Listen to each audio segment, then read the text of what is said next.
Sige, dalitin kami kagad, bebe, no? Sabi niya, "Hi, salamat. Wala ang lola." Ay, salamat daw, wala ang lola. Sabi mo daw yun, bebe? Naiyak na naman si Mama Gemma. Mamimiss na si Rosie? Siyempre. Siyempre. Yan. Mamimiss ka ba ni Rosie? Yan ang di ko alam. Basta siya mamiss ko. Ano ba isang buwan mo naiyak ang person. Love yan eh. Kung alam mo lang gano'ng kasaya si Rosie. Kasama na daw si Rosie. Kasama ka, Rosie. Kung pwede ka na nga lang Iyak-iyak. Kiss mo na si Lola. Ay. Bye-bye. Pwede ka na lakad-lakad. Sama ka na. No? Parang na-kuryente eh. Hindi ka na, yung Grab. 9:30 po ang ating alis, guys. 976 po, bus stop yan. 9:28 na po. Sobrang traffic sa EDSA.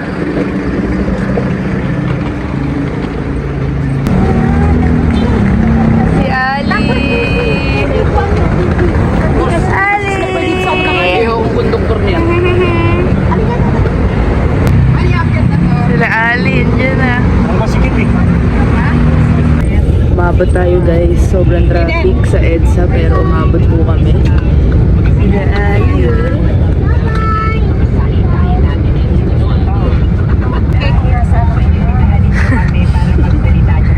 Ayan na siya. Miss mo si Ali.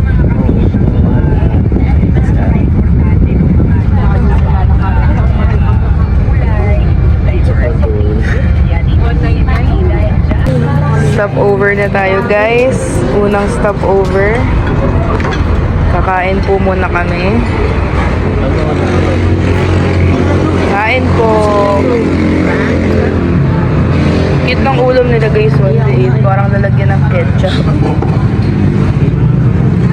Kain. Kasya naman kasi. Tama lang, isip parang sinukat. Oo. We're back.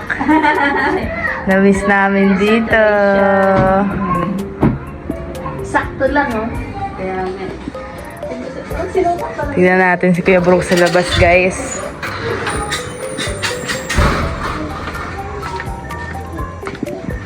Ali! Ayan si Dos oh. Si Kuya Brooks. Hahaha. Ano tayo na ano? Babaga tayo. Nagbabaga siya at magluluto tayo ng tosino guys. Tapos bumili lang po kami ng chicken, may nadaanan kami. Kasi magna-9 na ng gabi. So late na.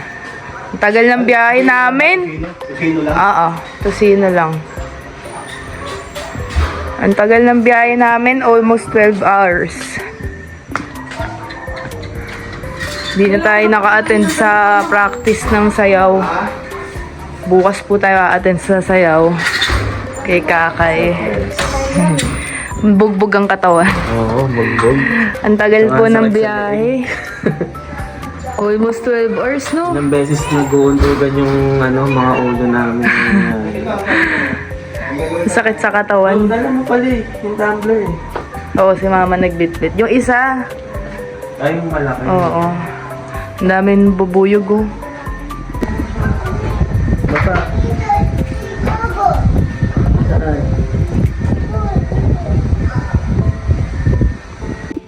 Tsura natin guys, hulas na tayo. Ang tagal po ng biyahe natin pero masaya kami na nakabalik po kami dito sa bahay ni Kuya Brooks. Grabe yung feeling ng pagbaba namin ng bus. Para kaming tawag din? Ulit. Na-miss namin po dito sa Daet. Kahit ilang linggo pa lang po kaming nawawala dito, parang feeling namin ang tagal-tagal na po namin nawala dito. Hinahabol ko yung oras guys. Dapat may practice kami ngayon ng sayaw.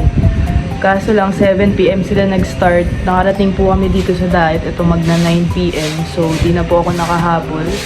Ang tagal po ng biyahe, almost 12 hours. Ang daming stopover. Ang daming hinintuan. Kaya di na tayo nakahabol bukas. Magpa-practice po tayo. Si Ali, ang cute, ang laki na. Naayos nila, Kuya Brooks, yung pool ni Ali, guys. Nabutas daw. Butas ang pusa. Isa.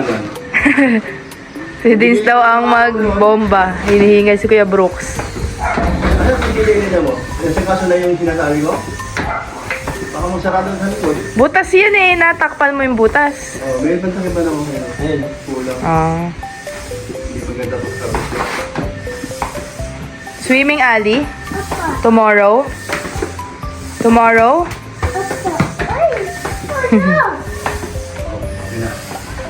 Si Mama Gemma, yung sapatos niya daw, naiwan Naiwan sa sa terminal. So, babalikan po namin ngayon. Sana nandun pa. Pero kumakain, may naglilinis. Kasi sa umaga, biyahe na naman daw yun alas 7. Puno namin nila Kuya Brooks. Si Dins pagod na oh. Grabe yung dinner natin, 10 ng gabi. 10:30 na. Ngayon pa lang po kami kakain. Di nakita yung sapatos ni Mama. Suot mo. Bago pa talaga yun. Chinelas ka na lang. Wala ka tayo chinelas din. Kain na tayo. Ito ang aming ulam. Ang lalaki ng manok ko. Chicken, tocino. Oh, nagbinay mo kayo ng ice? Si Dins nagkape na naman. Talagang kahit nasaan nagkakape. Ka na, kain na tayo. Ali, let's eat! Pwede lumambot ka din. Si Mama Gemma guys, pagod oh. Ako din. Kate girl. Ate, 4 gising na ako. Kate talaga siya girl. Si Dins nandito sa labas dahil maliligo pa kami bago matulog. Sorry ko. Grocery. Gumagawa siya ng thumbnail. Ni Kalingap Dan. Na-miss ko dito guys. Dito po kami madalas. Di naman lagi, pero minsan dito kami nakapwesto tapos manonood kami. Yan. Masarap mag-movie marathon dito kasi malaki yung TV nila Kuya Brooks eh. Kaso lang wala na kaming energy ngayon. Gusto ko nga sana manood. Sulitin na nandito kami. Kaso lang ang haba ng biyahe, almost 12 hours. Tapos ang dami pa namin ginawa pagdating dito. Nag-ayos, bumiling pagkain. So pagod na tayo. Bukas maaga pa tayo. Dahil magpa-practice po kami. So maliligo lang tayo. Tapos magpapahinga na din. Na-excite na tayo bukas dahil syempre makakabanding po natin ng ating mga pinsan. And syempre makakasama ulit natin yung mga nakakasama natin before. So sasamahan po tayo ni Dins. Kaso lang, saglit lang po kami dito sa diet kasi birthday po ni Dins na May 8. So May 7 po ang kasal ni Kakay and May 8 naman birthday ni Dins. So kailangan namin makauwi sa Manila nun. So after mismo ng kasal ni Kakay, dadaretso na po kami ng biyahe. Last trip kami para mahabol namin yung birthday ni Dins. So ayun, nag-commute lang po kami. And 2 nights lang kami actually dito. Pero babawi naman tayo. Syempre, pwede naman kami bumalik dito anytime. Kami nila Dins, kay Kuya Brooks para mas makabanding po natin sila. Medyo busy pa tayo kasi ngayon dahil uuwi din nga po yung family namin sa Taiwan. So, hindi pa po namin nalilinis totally yun sa condo. Kailangan pa po namin maglinis. So, saglit lang din kami sa family ni Dins pag umuwi kami dahil sobrang dami pa po talagang gagawin. Babawi na lang po tayo sa kanila kapag okay na po talaga lahat.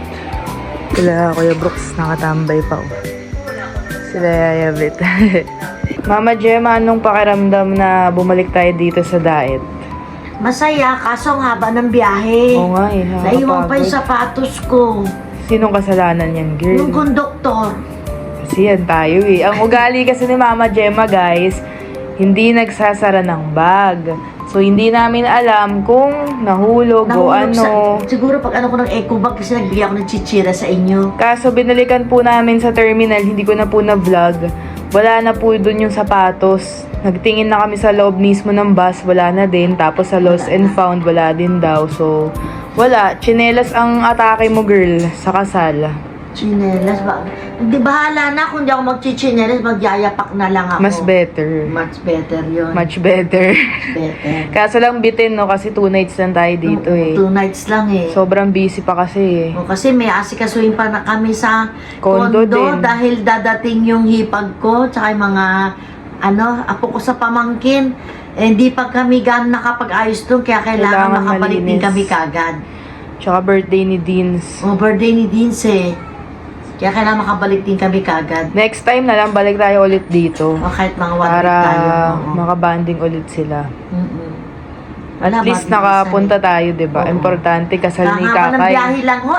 Magto 12 hours din po biyahe Ang namin. dami kasing stopover. Oo, may meron kasi pinasakay pa. Pag umaga yata biyahe, ganun no? Mas okay talaga pag kagabi ang Pagkagabi, biyahe. oo. Wala nang dinadaanan. Oo. So matutulog na si Mama Gemma, hindi na natin siya i-istorbohin. Kasi po, alas 4 po, gising na po ako. Umalis kami ng kondo. Saan kayo punta? Di ba? Alas 4, gising ako kanina. Nag-inta ako ng tubig. Nagkalikot-kalikot na Ah. ako. Si Yaya Beth nandun kay Kuya Brooks, nakatambay sila sa labas. So maliligo lang kami at papahinga na din. Bye-bye po sa inyo. God bless po. Ingat po kayo palagi. Love you all. Pa-like and share po yung Boss D Farm at saka yung Kalingap Hana kay Kalingap Dan. Thank you po sa inyo. Love you all. Sila Tita Elena and Ali pala guys, kaya kasabay namin sila kasi umuwi rin po sila sa Manila dahil inasikaso po yung school ni Jerlyn. So, sumabay na po sila sa amin ngayon kasi nga kasal ni Kakay. So, kailangan makapunta po ulit sila dito. Kaya, kasabay na po namin sila bumiyahe kanina. So, ayun. Baka magtaka po kayo kung bakit sila Tita Elena kasama namin bigla sa kaninang biyahe namin. Anong masasabi mo anong feeling mo kanina nung pagbalik natin dito sa Daet? Ano siya, nostalgic. Oo nga eh na. Nakakamiss yung mga dating bandingan natin dito. Kasi yan, yung mga ganyan, sabay-sabay tayo kumain, paggabi, kwentuhan. Sabi niya kanina sa akin, ano daw, yung feeling niya kanina pagbalik dito, hindi daw nakakalungkot, nakakamiss, parang second hometown na daw niya to. Hindi na siya ano guys, yung parang alien na hindi Bago ka lang. Oo, parang nakaka-homesick. Hindi, parang na siyang parang Manila din. Parang home na siya para sa akin. So, Si Ali. parang I'm home na din yung pakiramdam niya. Taray, taga Daet yarn. Good night. Good night. Tsura mo, girl. Nanood po kami ni Ali. Si Deans naliligo na. Good night, guys. Good night, guys. Busy siya manood, guys. Good night, guys. Good night.